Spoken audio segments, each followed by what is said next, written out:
안녕하세요. 이번엔 금융 이야기를 시작하기로 한 지 두 번째 이야기입니다.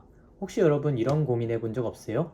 내가 학사로 바로 취업해서 돈을 빠르게 버는 게 나을지, 혹은 대학원을 가서 전문성을 가지고 박사로 취업해서 더 고소득 직장에 들어가는 게 나을지, 혹은 아예 수능 공부를 새로 해서 의대나 약대를 준비한다고 하면 보통 몇 년까지 준비를 하는 게 좋을지, 물론 여러분 인생 뭐 200살까지 살 거고 평생 건강하게 일하고 내가 그 일이 너무나도 재밌다면 오랫동안 준비해서도 고소득, 무정년 라이센스를 가질 수 있는 일자리를 얻는 게 낫겠죠. 하지만 여러분이 언제 불의의 사고로 돈을 못 벌게 되는 일이 생길지도 모르고 내가 일하는 게 행복하지 않을 수도 있는데, 과연 무정년 라이센스 일자리가 혹은 대학원이 무조건 답일까요? 몇 년 전부터 의전이 모두 의대로 돌아섰고 약대가 이제 6년제 학부로 돌아설 뿐만이 아니라 공채가 없어지고 수시 채용이 늘어나면서 여러분들이 점점 취업을 늘으면서 이제 준비하는 기간이라는 게 생기고 있어요. 변화하는 상황 속에서 부모님은 30년 전 이야기를 하고 계시고, 또 내 주변 선배나 동기들은 다 어디서 주워들은 이야기들이라 다 다른데, 지금 어떤 식으로 우리가 기준을 가지고 내 다음 첫 커리어를 결정을 해야 될까요? 저는 여러분들에게 좀 수치를 기반으로 전공을 정하는 하나의 기준을 한번 들려드리려고 해요. 모든 계산이 정답을 줄 수는 없지만 누군가의 한마디에 의해서 결정하는 그 리스크를 지는 것보다는 적어도 어떤 하나의 수치에 근거해서 우리가 우리의 미래의 커리어를 설정을 한다면, 설령 상황이 우리의 맨 처음 가정과 다르게 흘러간다고 하더라도 우리가 세운 여러 가지 가정들 중에서 어떤 가정이 깨졌는지를 빠르게 분석해서 그걸 수정하는 진로로 우리 커리어를 확 틀 수도 있어요. 일단 기본 원리는 매우 간단합니다. 나를 지킨다. 이게 목적인데요. 나를 지킨다라는 게 무엇일까요? 내가 살기 위해서 노동으로부터 해방되는 걸 의미해요. 좀 더 구체적으로 이야기한다면 비노동소득, 패시브 인컴을 이야기를 하는 거죠. 내 생활비를 충당할 수 있는 패시브 인컴만으로 내 먹고 사는 걸 충당할 수 있는 그 순간을 의미를 합니다. 뭐 투자 스타일에 따라서 누구는 집을 먼저 투자하는 경우도 있고 누구는 배당이 나오지 않는 성장주 위주로 투자하는 경우도 있는데, 저는 일단 내 먹고 사는 게 해결이 돼야, 내 노동에서 상관없이 해결이 돼야 내가 자아를 실현하는 쪽으로 내가 진정 원하는 삶을 살 수 있다고 생각해서 그걸로 기준을 삼았어요. 뭐 어떤 사람 같은 경우에는 뭐 정년이 없는 직업을 가지려는 사람들도 있고, 어떤 사람 같은 경우에는 연금이 빵빵한 공무원이 되려는 것도 있잖아요.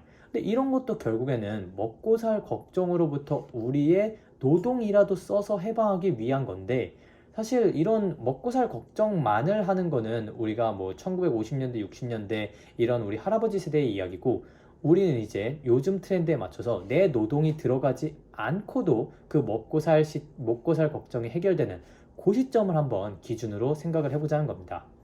저는 이 상황을 최대한 객관적으로 보기 위해서 이 상황을 하나의 게임으로 보았어요. 비노동소득이 월 300만 원이 나오는 시점을 금융승리 조건이라고 세웠습니다. 이것을 달성하기 위해서 의사든 변호사든 약사든 혹은 내가 좋아하는 일을 하든 상관없습니다. 어차피 그걸 달성하는 순간부터는 100% 내가 좋아하는 일만 얼마가 들어오는 거랑 상관없이 하면 되니까요. 그래서 일을 얻어서 내가 고소득이 된다. 일을 해서 내가 고소득이 된다. 이거는 이제 승리 조건이 아닙니다. 그거는 승리 조건을 이룬 그 다음의 일이고요. 그 다음에 하나 더, 직업마다 은퇴 시점이라는 거를 하나 설정을 했어요.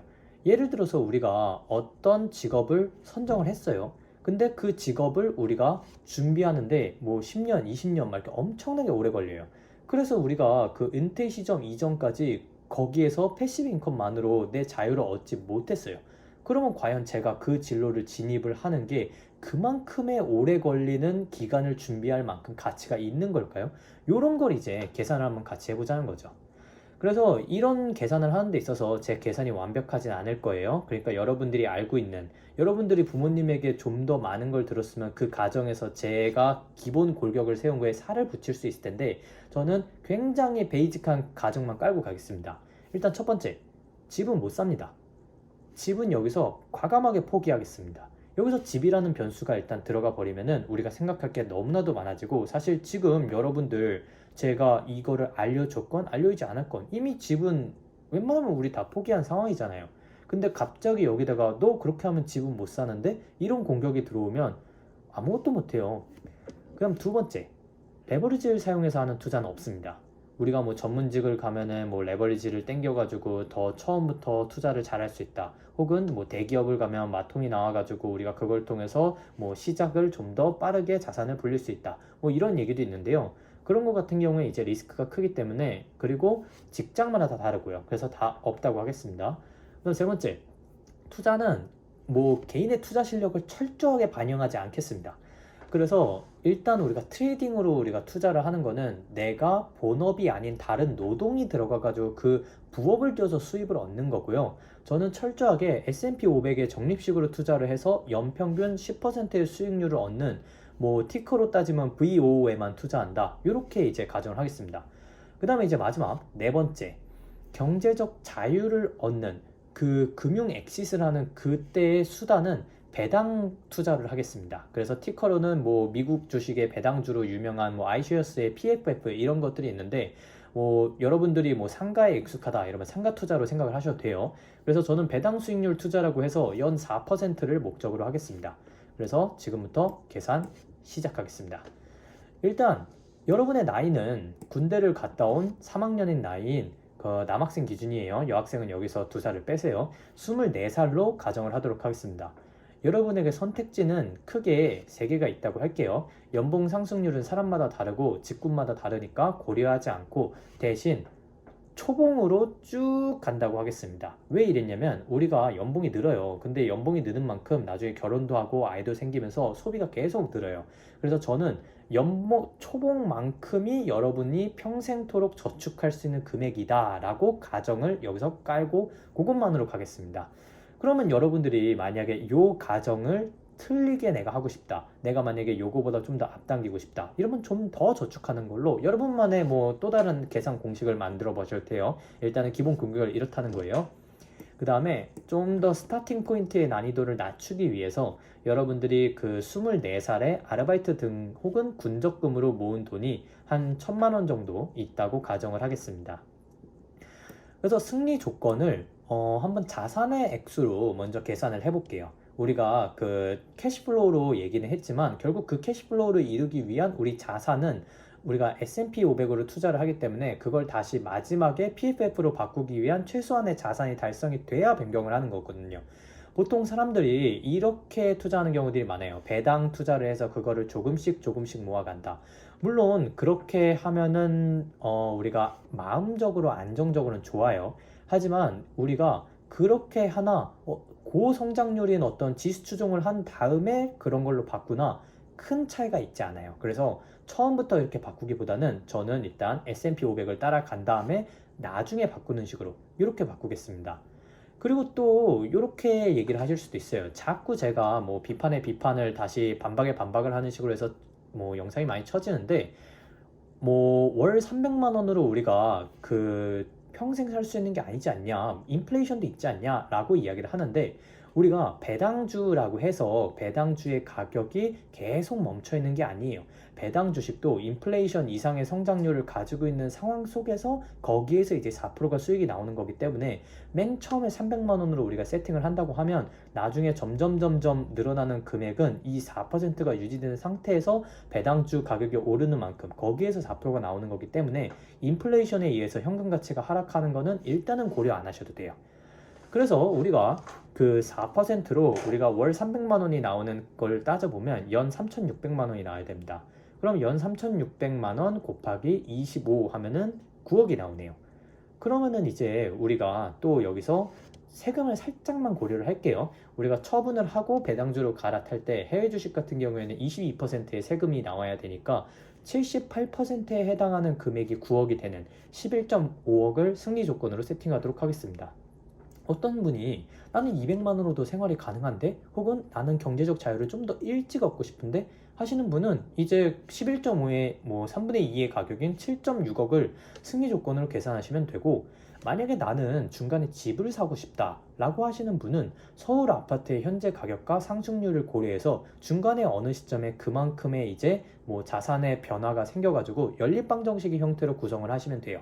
근데 일단은 굉장히 간단한 형태로 우리는 서울에 집 따위는 사지 않는 걸로 가도록 하겠습니다. 그 다음에 이제 우리가 비교할 수 있는 직업들이 세상에 굉장히 많죠. 근데 일단은 여러분들이 지금 공대 3학년으로서 생각할 법한 직업인 세 가지. 바로 학사 취업, 두 번째 박사 취업, 그 다음에 약대 취업. 이렇게 세 가지를 한번 가정해 보도록 하겠습니다. 그래서 저는 학사 취업은 어떻게 가정을 했냐면요.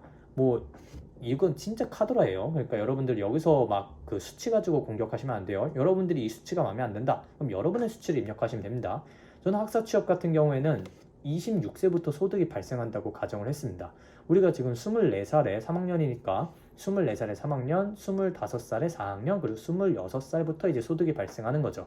소득이 발생하는 거는 월 300만 원이 발생을 한다고 가정을 했습니다. 처음부터 월 300을 받는 게 말이 되냐? 라고 얘기를 하실 수도 있는데 대신 연봉이 상승하는 걸 고려를 하지 않았기 때문에 연봉이 많이 상승할 것 같다. 혹은 나는 200만 원부터 시작하는 그런 직장을 할 것 같다. 이렇게 아니면 뭐 이렇게 할 수도 있죠. 내가 300만 원짜리 직장을 가려면 1, 2년의 취업 준비가 필요한데 200만 원짜리 직장은 바로 들어갈 수 있다. 그럼 그런 것들을 여러분들이 살짝의 변수로 고려하시면 돼요. 그래서 학사 취업 같은 경우에는 45세까지 근무를 하는 걸로 아니면 45세에 내가 엑시트를 하는 걸로 그렇게 목표를 잡았습니다.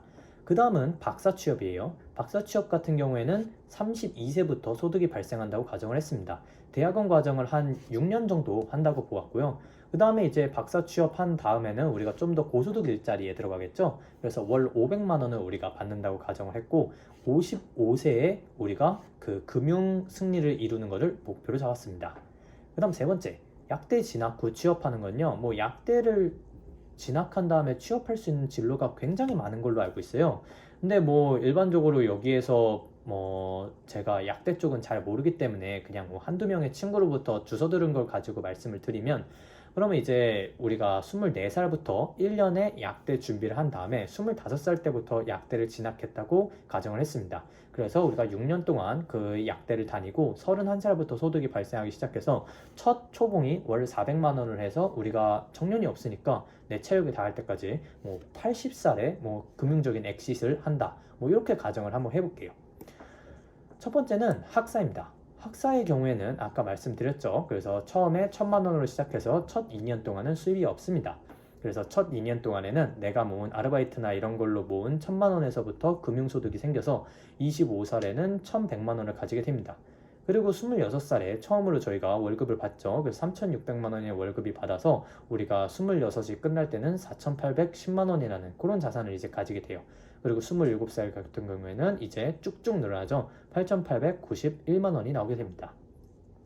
그래서 이제 뭐 여기에서는 우리가 뭐 어떻게 내가 받은 수입을 다 저금하냐 이렇게 얘기를 하실 수도 있어요. 그러면은 그런 거 같은 경우에는 여러분들이 뭐 야근을 더 하는 식으로 생각을 하셔도 되고요. 그래서 저 같은 경우에는 뭐 이런 식으로 했는데 여기에서 나오는 승리 조건, 즉 300만 원에 해당하는 그 승리 조건을 달성을 하는 그 11.6억에 해당하는 건요. 41살에 달성을 하게 되고요.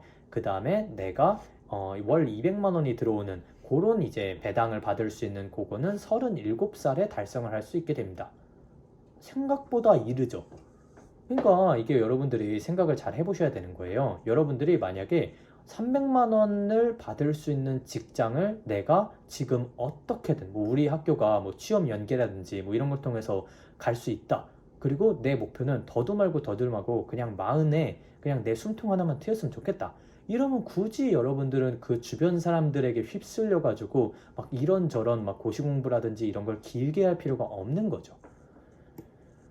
자, 그 다음은 이제 박사과정, 우리가 대학원을 진학하는 거를 이야기를 하겠습니다. 물론 대학원 진학하는 게 내가 학문적인 열정에 의해서 진학을 하는 친구는 이 계산 과정에서 논외예요. 제가 말씀을 드리는 거는 내가 학사로 취업하는 것보다는 좀 더 고소득으로 받고 싶고 내가 조금 더 전문성을 가지고 좀 더 길게 일하고 싶다 라는 친구를 이제 이야기를 한 계산입니다. 그래서 이제 박사과정 진학한 친구 같은 경우에는 대학원을 다니는 동안에는 수입이 없다고 가정을 할게요. 뭐 어떤 대학원 같은 경우에는 용돈을 많이 주는 대학원도 있기는 한데 사실 그거는 뭐 연구실마다 다 다르고 등록금마다 다르기 때문에 여러분들이 용돈 많이 주는 대학원 다니는 친구들은 다 과자 사 먹었다고, 다 맛있는 거 사 먹었다고 그렇게 가정을 해 드릴게요. 그럼에도 불구하고 몇 년에 이룰 수 있는지 그걸 한번 같이 보자는 거예요. 그래서 일단 뭐 24살부터 25, 6, 7, 8까지는 증가율이 10%만 이렇게 증가를 하고 있어요. S&P 평균 성장률로요. 그래서 우리가 졸업을 할 때쯤에 이제 가보면은 31살에 이제 뭐 한 1,800만 원 정도의 금액을 가지고 이제 나오게 되네요. 1,948만 원을 가지고 나와요. 그래서 이제 회사를 딱 맨 처음에 들어갔어요. 그럼 이제 뭐 월 500만 원씩 받아가지고 우리가 연 6천만 원을 이제 저축한다라고 이렇게 뭐 가정을 했습니다. 중간에 뭐 결혼이나 이런 이벤트들이 있는 사람들이 있을 수 있는데 뭐 그 경우에 제가 여기서 여러분들에게 맞벌이 해서 뭐 부인의 소득 이런 거 안 넣어드렸죠. 그러니까 일단 그런 짜잘한 이벤트들은 생략하도록 하겠습니다. 그럼 이제 박사는 아까 말씀드린 그 금융승리 조건 요거 언제 달성하는지 한번 살펴볼게요. 300만 원을 가정한 금융승리 조건은 42살에 달성을 했고요. 200만 원에 해당하는 금융승리 조건은 40살에 달성을 했습니다. 아까 학사보다 우리가 그 300만 원을 얻는 그 연수는 하루밖에 차이가 안 나는데 200만 원에 해당하는 그 연수는 한 3년 정도 차이가 나네요. 그러니까 여러분들이 만약에 내가 뭐 박사 과정도 연구실마다 다르겠죠. 내가 바로 지원하면 갈 수 있는 자대 연구실이 있고 내가 만약에 뭐 타대 한 1년에서 2년 정도 내가 준비를 해야 진학할 수 있는 타대 박사 과정을 진학하는 경우에 이제 내가 몇 살에 요거를 엑짓을 하느냐 요거를 이제 잘 생각을 해봐서 여러분들이 한번 결정을 해봤으면 좋겠어요. 그 다음 마지막에는 이제 약대를 진학한 친구예요. 그래서 약대 진학한 친구는 졸업 안 하고 뭐 가도 되니까 바로 약대를 진학했다고 생각을 해서 24살부터 바로 약대 준비를 한다고 가정을 합니다.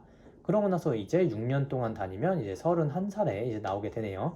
그러면은 31살에 아까 박사 친구랑 마찬가지로 약대 친구도 1948만 원을 가지고 뭐 나오게 됩니다. 그런데 이제 약사 친구 같은 경우에는 어떻게 보면은 박사 친구보다는 좀 소득이 적다고 가정을 할게요.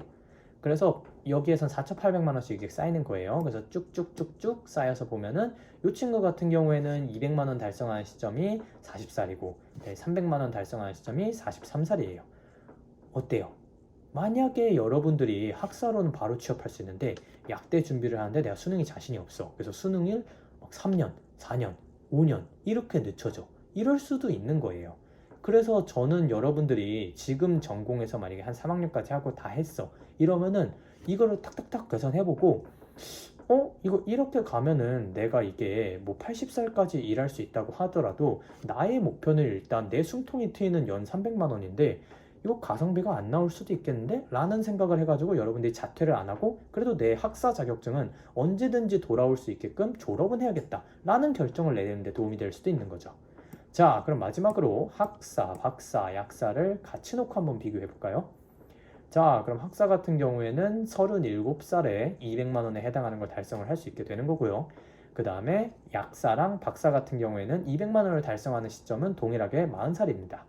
근데 300만 원에 해당하는 걸 달성하는 시점 같은 경우에는 이제 그 박사가 약사보다 한 해 먼저 이루게 되고요. 학사도 한 해 먼저 이루게 됩니다. 자, 그래서 여러분이 만약에 단순히 200만 원, 300만 원이 목표가 아니라 나는 집도 사고 나는 500만 원, 600만 원이 저절로 들어오는 삶을 원해 라고 하면 여러분들은 더 고소득 직종을 들어가는 거고요. 만약에 여러분들이 나는 그냥 평생 일할 거야. 난 저축하기 싫어. 난 다 쓰고 살면서 평생 일할 거야. 이러면 이제 전문직을 여러분들이 몇 년을 걸리더라도 준비해서 가는 거고요. 그래서 이런 식으로 여러분들이 어떤 꿈을 꿀 때 그냥 저한테도 질문을 그냥 이렇게 하는 경우가 많아요. 형, 저 이거 할까요? 말까요? 요즘 트렌드가 이렇다던데 부모님이 이러시는데 이거 좋아요? 말아요? 이게 아니라 형, 제가 꿈꾸는 삶은 몇 살에 아이 몇에 얼마 정도 생활비를 쓸 수 있는 삶이었으면 좋겠어요. 야근은 안 하면서 말이죠. 이런 식으로 얘기를 해주면 같이 이렇게 자 그러면 요 계산기 한번 볼까? 그래서 너가 얘기한 거는 요런 숫자를 수정을 하면서 요렇게 보면은 요런 식으로 해서 요쯤에 요 정도 자산이 형성이 되는데 괜찮아? 요런 식으로 이제 우리가 같이 통일된 어떤 하나의 기준점을 잡고 좀 더 여러분들에게 도움이 되는 이야기를 해드릴 수 있을 것 같아요. 그래서 이 결과에서 제가 여러분들에게 보여드리고 싶은 진로를 선택하는 기준이 이거예요.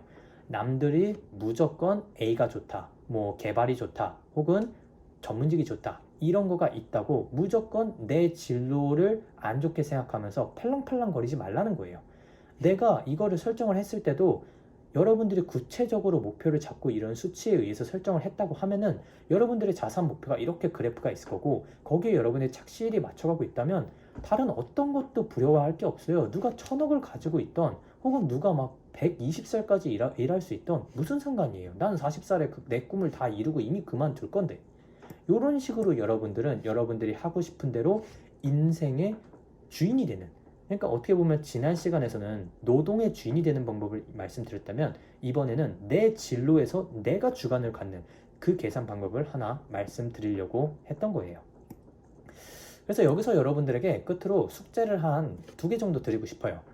제가 뭐 이 엑셀 파일도 다 이 링크 올려드릴게요. 그래서 거기에서부터 여러분들이 약간의 숫자를 바꿔가지고 이 숙제 2개를 한번 풀어보세요.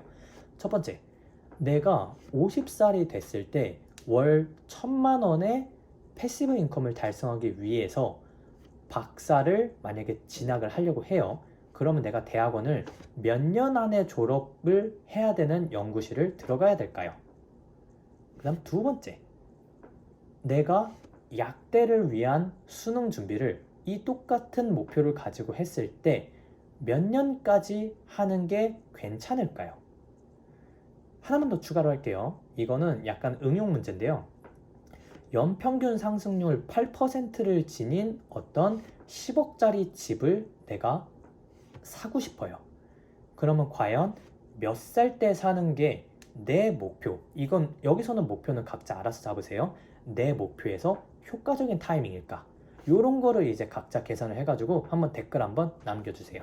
네, 오늘 영상은 여기서 마무리하도록 하겠습니다. 만약에 도움이 되셨다면 좋아요와 구독 눌러주시고요. 그 다음에 카톡방 와서 이런 이야기들이 활발하게 진행이 되니까 자기만의 이야기를 얘기해도 되고 아니면 다른 친구들은 어떻게 진로를 설정하고 있는지 참고하면서 같이 한번 성장해 나가는 것도 괜찮을 것 같아요. 네, 그럼 오늘 영상 여기서 마무리하겠습니다. 시청해주셔서 감사합니다.